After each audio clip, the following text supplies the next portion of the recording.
Darko. Welcome to Authors Showcase, where we chat with some of the local authors to introduce some of the great talent we have in the area. Today I'm very lucky to have Pat Kilday with us today, who writes sometimes as Juliet Rosetti. Tell us a little bit about yourself and your background. Well, I am living in Oshkosh. I've traveled a lot. Went to school right here at UW Oshkosh, and have been writing ever since the age of 7. Wow. And finally, in Irma Bombeck's word, when I retired, I was too young for Social Security, too old for a paper route, and too tired for an affair. So I took up writing, and my first book, which I just loved, it was a story about the great coalfield strike in Colorado in 1914, and I thought it was great, but nobody wanted to read it, and I couldn't get anybody to look at it. And I just kind of gave up, and I thought, I'm just going to write a book that I will like. And finally, I got up the courage to send it in to an agent, and she liked it, and she shopped it around, and it turned out to be the Escape Diaries. And when was that? How many years ago? That was in 2012 it came out. Wow. December 2012. So yeah, I know, it's been 3 years now. 3 exciting years and 3 more books. So from the time you wrote it and sent it to the agent, how long did that process take before it actually came out? Oh, let's see. I sent it in to the agent in January 2012. And she... I kept thinking to myself, no, she's not going to want it. Well, she did. She decided that she would take a look at it. This is Andrea Somberg, and Andrea, if you're watching this program, thank you so much. Then she was going to take it around to different publishing houses. She had 7 on her list. And I kept telling myself, no, nobody's going to want it. Don't get your hopes up. This is ridiculous. Go and do something useful. But as it turned out, the 7th person, 7th publishing house on the list happened to be Random House, and they wanted it. So I was just thrilled. Now, did they want it as just an ebook? How did that work?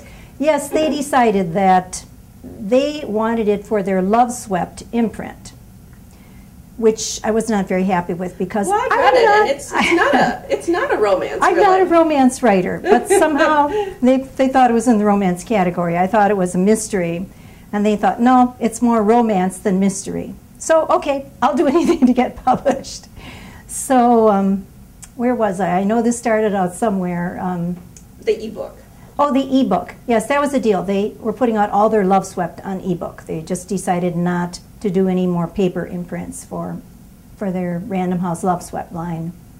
Were you disappointed in that, or? No, I was really thrilled with it because I'd been told that so many readers are now switching to Kindles and Nooks, and that this was really the way to go. I still want to see my books someday in paperback format, and that would be a thrill to walk into a Barnes & Noble, assuming there are still any around for about 5 years from now, and see my book on the shelf. But no, I think ebooks, I'm just thrilled to be published. When in school, were you good in English? Were you a good student? I was good in English, yes. That was probably my strong point, and almost flunked chemistry and physics, but I was up there. Shame on you. I know. Did you have ambitions to be a writer? You said you started writing at 7. Did you always want to be published? And I always did. My dad convinced me to go into teaching because he said, you'll always have a job to fall back on. I wanted to go into journalism and be a newspaper reporter. Tough job. But I took the safe route. I went into teaching. I've loved teaching, but writing has always been my first love. What writers inspire you? Oh, there's so many of them, Dixie. Do you read in the romance genre, or do you read I try to avoid I'm sorry. Sorry, Random House editors. I know you want me saying this, but I like Susan Elizabeth George. She writes really great romances. But I read just about everything. Nonfiction, I love Bill Bryson, his nonfiction stuff. I'm just finishing 1927. That is just a wonderful, wonderful book. I love J.K. Rowling. She's very inspiring to me. I mean, she's got quite a story herself, starting out with nothing, with a little child and being on welfare or whatever they call it in England, and then just developing one little book into this wonderful series, movies, and so forth. And I enjoy her her mysteries that she started writing lately too. T.C. Boyle, I've read every syllable that author has written. He's just so wonderful. I'm not sure if he's won the Pulitzer Prize, but I'm sure he deserves it. Dennis Lehane, the man who wrote Mystic River, and now the new Boston Police trilogy. He just wrote the last one in that series. It's terrific. So I guess I will read anything. I'm a compulsive reader. If I have nothing else to read, I'll read my toothpaste carton. Now, you're more than just a one-shot wonder. You have several books. Why don't you tell us about the other books in your series? Oh, well, thank you, Dixie. The first one, I've always loved women survivor stories. So I was thinking, what's the worst possible thing that could happen? Well, first of all, your husband gets murdered, but that's okay because you didn't like him very much anyway. He ran around a lot. Oh. But anyway, he's murdered, you're blamed for it, you have a trial, you have a really terrible lawyer, you go to prison. That is bad. Yes, that is bad. Then you get the chance to escape, and everything goes against you. Every lawman in the state is after you. Every citizen with a gun is after you. And you just kind of by dumb luck fall into these situations. And I had a lot of fun setting it in spots in Wisconsin, like the toilet factory in Kohler. Excuse me, I shouldn't say the toilet factory. They don't like you to say that. The Interior Design Center in Kohler was part of the plot. And Miller Park and the old Blatz Brewery. And let's see. Oh, the Milwaukee Public Museum had a climactic scene. So that was great. Anyway, the publishers liked it, and they had good reader response. So they asked me to do another one, which is Crazy for You. I did not pick that name. I thought it is the most generic name possible. It doesn't say anything about the story, but it's the further adventures of my heroine, Maisie McGuire. Only this time, her sweetie, Ben, is the one who's being blamed for murdering somebody, and she has to track down the killers. Lots of complications ensue, and I had great fun researching paintball for this. One of the scenes in there in paintball game in the middle of a blizzard. I always try to put lots of action into it. And you have lots of humor in your books, too. I've read them, and they're great. Oh, thank you. And this one is the third one, The Tangle Thing Called Love. And more complications for Maisie and Ben. Once again, that one has werewolves. It has a beauty pageant starring 45-year-old women, sort of like the Housewives of Beverly Hills. And the last one, The Sexiest Man Alive. I was so tired of my characters, I decided I was going to, this is it, they're going to get married. No more of this fooling around, and will he or won't he? So in the end, they find a happy ending. I hoped to end the series there. Fortunately or unfortunately, there's been some reader demand to bring them back. Excellent. So they may show up again. Nice. But of course, first they'll have to break up. Yes. Because that's just the way things are done. Now, you talked about you didn't get to choose the name. Can you tell us a little bit about, do you get to choose the cover? Do you get to choose the name? The pictures, the racy pictures on the front. The art department and the marketing department decide on it. And they have a certain look. As you can see, all these covers are alike. I think it's all the same models, in fact. Now, isn't Maisie a 45-year-old woman? Actually, she is younger, but not as young as this girl who looks like she's only about 20, and he looks like he's about 18 or so. But she's more mature. I remember reading them and thinking, I could identify. She's 30. Thank you. Yeah. But they have a certain reading demographic in mind, and they know what will appeal to them, so they want to sell books. I did get a chance to decide on background colors for the print and things like that, so I was happy with that. Yeah. Okay. I don't want to be known as the prima donna of the your first books, you want to just get them out exactly. there. Where can we buy them? You can buy them at Amazon, Kobo, Barnes & Nobles, all the online websites. There's about a dozen, maybe 2 dozen, and So give us an insight into your main character, Maisie. What makes her unique? I know I identified with her, but what did you write about her? How did you write her or craft her so that so many people are demanding to see her again? Oh, gosh. First of all, she's smart, but she really gets herself into a lot of dumb situations. But it's not her fault. She doesn't cause them. She doesn't cause them, but she somehow gets caught up in them. She's very insecure. She doesn't know how attractive she is. And so she's kind of vulnerable, I would say. What else about Maisie? But yet, when the chance occurs to escape, she takes it. She takes it. And Not that I read romance, but she's feisty. She is feisty. Well, thank you. That's a good word. Yeah. Feisty. Was she based on anybody, or start out as a clone of anything? I suppose there's some of me in her.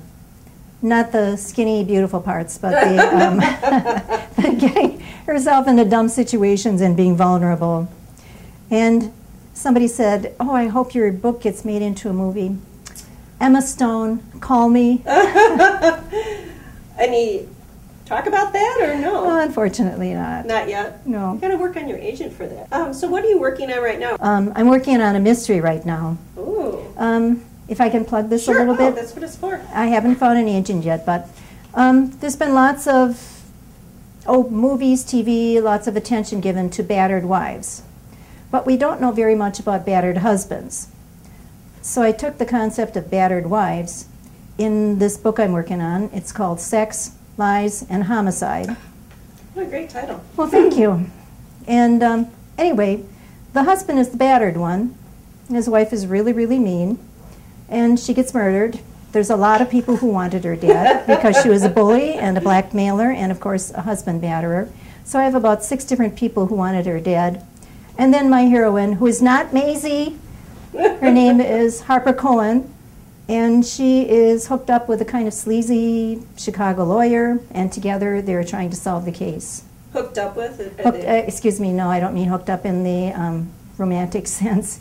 She is working for him. Oh, okay. She's his assistant because he's got a broken leg, Oh. and he can't get anybody better to work for him. So.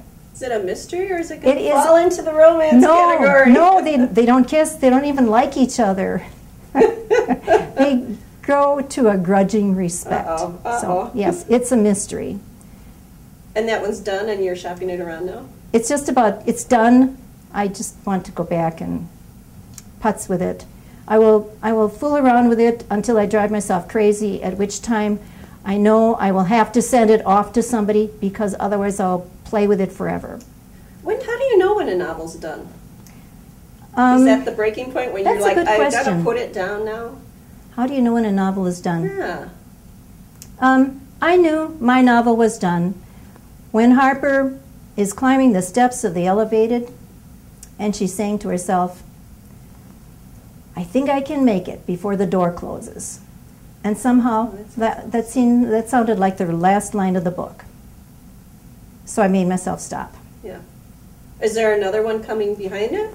It Is it depends. A series? I know they like I would like to 3-book turn series. it into, yes, they do. I would like to turn it into a series, but it might require more trips to Chicago to do research. How much research do you do? Did you go to the Kohler Museum or? I have been there, so, and then of course there's stuff online, but I have seen the Great Wall of Potties and been inspired by it. Just right away thinking, I don't know, I think a lot of writers are like this. You go someplace and right away you're thinking, oh, this would be a great scene for a murder. What do you do with marketing? I know when I got published, it was all on me. Virtually all they did was say, try and get it here, try and get it in Goodreads, try and get it here. They put it on their Facebook page. What did Random House do for you? They did everything. I am so grateful to them. They did the advanced publicity. They did... what does that involve? Mostly on their website. They would say, okay, coming in 1 month, Juliet Rosetti's debut novel, and so forth. And then they would do the same thing for all the other books. They advertised a lot on on their website, on Facebook. And the lovely thing about having a publisher is they'll send advance review copies to, I don't know, I think they must have sent it to about 50 different reviewers who do book reviews. What does that do for you? Well, for example, they sent one to Publishers Weekly, Mm-hmm. and Barbara Vay at Publishers does an online blog. I'm just so grateful to her because she did a really great review of my first book. And she said, I counted one of my top 10 books of the year. Wow. Yeah, that was awesome. So they could use that for publicity. Could put that on the back cover. They could put it on if the back cover existed, except in cyberspace. But no, I know what you mean. They used it for their publicity in many different ways, and then they would get other reviewers to just go in. So the advanced review copies, their own website, other websites, and do you feel that really spiked sales? yes, it started them anyway. What really spiked sales was when my publisher put the book on BookBub. Are you familiar with BookBub? No. I hadn't been familiar with it either, but it's a site that reduces books to 99 cents for 2 days. They did that. They sent it to BookBub, and I just watched it surge. I couldn't believe it. I was following it on Amazon. It went up to #1 Whoa. in humor, Nice. and it was something like #6 overall. And then the next day, I slowly watched it drop. The next day, it was down to 16. By the third day, it was down to around 400 or so. And after that, it just fell off the charts. But there was this brief surge, huge spike in sales. Nice. So if you can get on BookBub, do. You have to pay to do it, but luckily, my publisher did it. Wow. They do want you to do some too. They said you have to start a website, you need a blog, you need a Facebook presence, you need to Twitter. So I started doing all those things. Wow. Yeah, it's a lot of How work. much of your time does that take? Oh, way too much time. Don't you find the same thing? Well, if I did it, I'm sure. Yeah, that's a lot of work. It is. Like, you write full time now? I know you kind of have a schedule, don't you, for your writing? I write on weekends. Okay. And I work as a sub-teacher, and I hope none of my students find out that I write books that are kind of, well, they're not the kind of books you want kids reading. It's They're not that racy. Not that racy, but a little bit racy. But anyway, if I'm not subbing, then I will write during the day. So when you do all that Facebook and Twittering and that can be blogging? done at night. Okay. Although teaching is very exhausting, I find, and Yeah. when I get home at night, I don't feel like doing much of anything. So do they tell you have to do 3 Yes. Twitters? And, do they give you a schedule? No, they didn't. You They just said, what you're going to do? yeah. So do you aim for a set amount of words or pages or get me through a scene? How do you... I do you tried structure doing it? it, telling myself I'm going to do 5,000 words today, Wow. and I've accomplished it, but they're not always very good.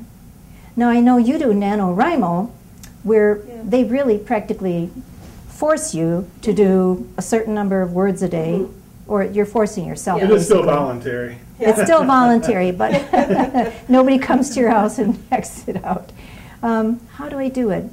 I can usually do, a good day's work is about 6 pages. Nice. I've done 20 on a day, though. Mhm. Of course, then later on I go back and erase half of them, but How long does it take you from the time your novel's done to revising it? from the time Like do you write it straight through or do you revise as you go? I revise as I go, which I've been told is not a very good way to do it. It's called circular editing, and it's probably not a good idea because you're just going back and doing too much putzing around. You should leave that till your second draft. So I'm all over the place. Yeah. Yeah, just not a very consistent writer.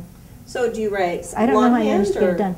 Oh, no, or no. do you on a computer? And I could not read my writing, so Yeah. I word process, yeah. all right.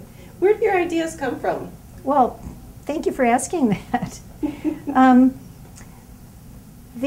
I had a terrible time coming up with a concept for the second book. After this one was easy because it was a prison escape. And as I said, I've really always loved the idea of one person somehow managing to survive against all odds.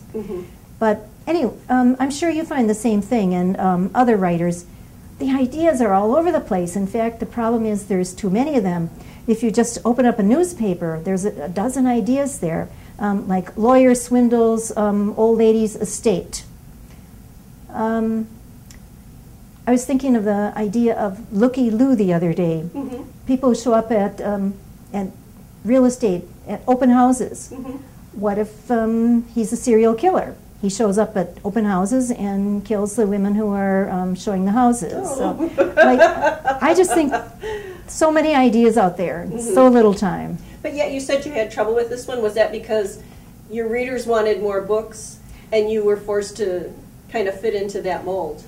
For the second one, I was having a hard time because I wanted to write a mystery, and yet to get the romance there, it was hard because these two had already gotten together. So the main characters had to split apart and then come back together so that there would be a romance. Does that make any sense? Yes. But so you kind of had to contrive. I had to contrive a plot. And now and then work the romance around it. So. And then they still want more. So what's in store I'd for always Daisy, had you think? the beauty pageant at the back of my mind. Yeah. What if you, like, I've had nightmares about this. I was in a beauty pageant when I was 17 years old, and it was very, it's a lot harder than it looks on TV. I bet. So I used to have nightmares that I was still up there on the stage. So I thought, what if you're 30, 40 years old, and for a good cause, they want you to come back and be in your hometown beauty pageant. Terrifying. Ride in the convertibles and wear the dresses. Oh my gosh. And put the Vaseline on your lips and the masking tape to hold your boobs It is up. terrifying. It's more a horror story. Yes. Yes, so it where was. does she go from here? I'm thinking that she may go to some place in the West and some change of scenery. A little change of scenery, and maybe seen by a guy who is looking for another wife to fit in with the 12 he's got locked away in his compound. Oh, dear. And she may be, fitting in with the escape theme, she may be forced to have to escape. Maybe like a sister wife kind of thing. A sister wife. I would like to see her busting out all 12 of the sister wives. Do you ever get writer's block, the famous writer's block? Yes, I do, Dixie. How do you know? I mean, you just sit there and stare? I just sit there and, no, that's not any good. So, on those days, I just know I'm not going to be able to write. You go do something else, or? Yeah, I think maybe I should go and clean the house. Ooh. Nah. Go for a walk, go shopping, just get a complete change of scene. So do you proofread all your own stuff? I do, yes. Isn't that supposed to be very hard to do? Not for me. Yeah. I really enjoy it. Getting the idea down, getting the first draft is really hard for me because the plot, I'm very poor in plot. Good in dialogue, but bad in plot. But then I like going back and tinkering with it. Really? So I've also heard that you're supposed to, after you write it, you're supposed to let it sit for a month or so. Do you do that and then go back and look at it? I think you called it stewing. Let it sit and stew.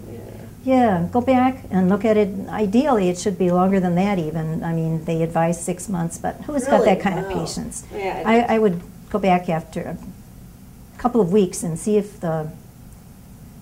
how badly it reeks. Yeah. It would give you a fresh perspective on your story. I really think that's tremendous benefit. Put it away in a drawer. So you've done all this work and then you send it off. What kind of things did your editor, your agent do to your book? Oh, I had the most wonderful editor, Randall Klein. Is that the same as your agent? No. Different person, okay. No, different person. He said he really liked the book the first time he was handed it by my agent. In fact, he liked it. There was another editor within the same company, and she wanted to do it. But he said he arm wrestled her because he just felt such a kinship with my style of writing. He really liked the voice. It was. I carry that letter close to my heart. Oh, yeah.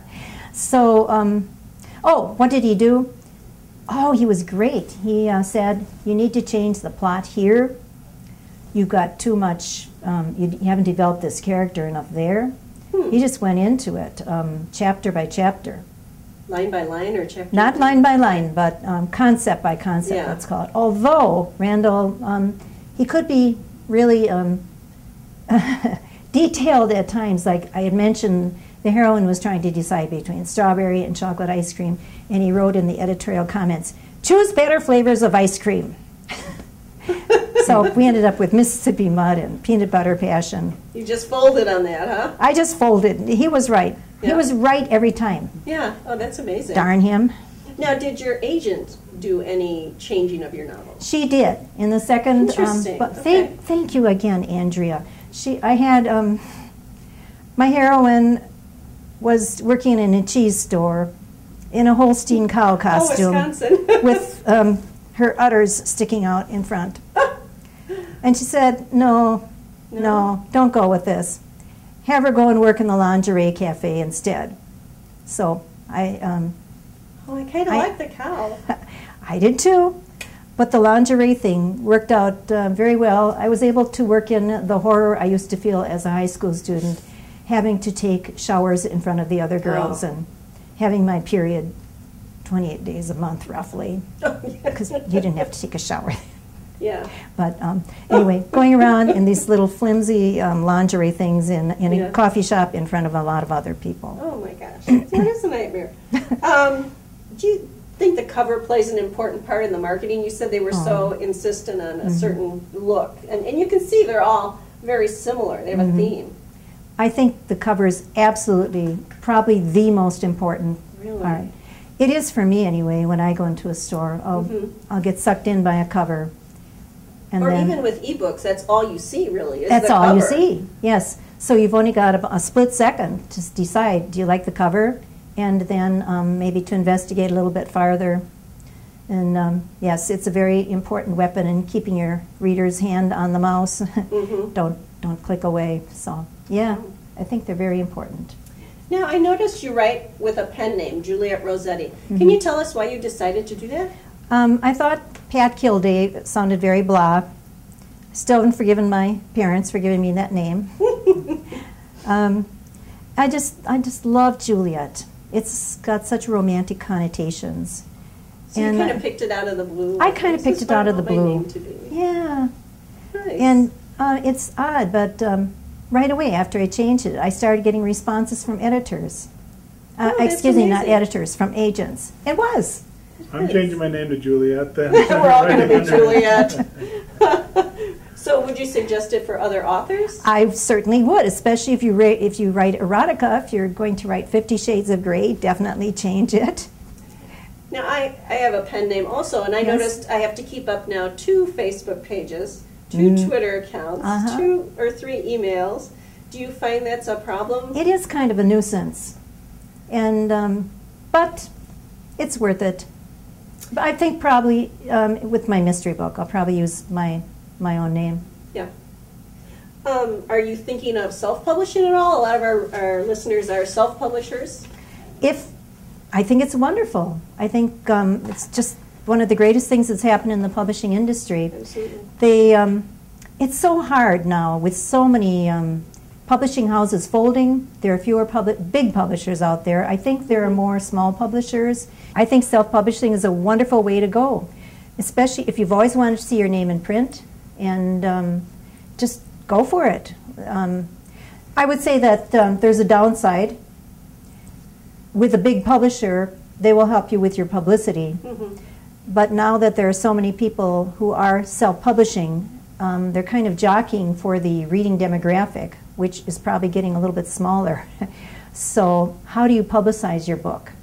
And that would be a problem, something to take into consideration. Now, how have you published your book? What's your part of it? Do you go and give talks at lectures or libraries? Do you do book signings or readings?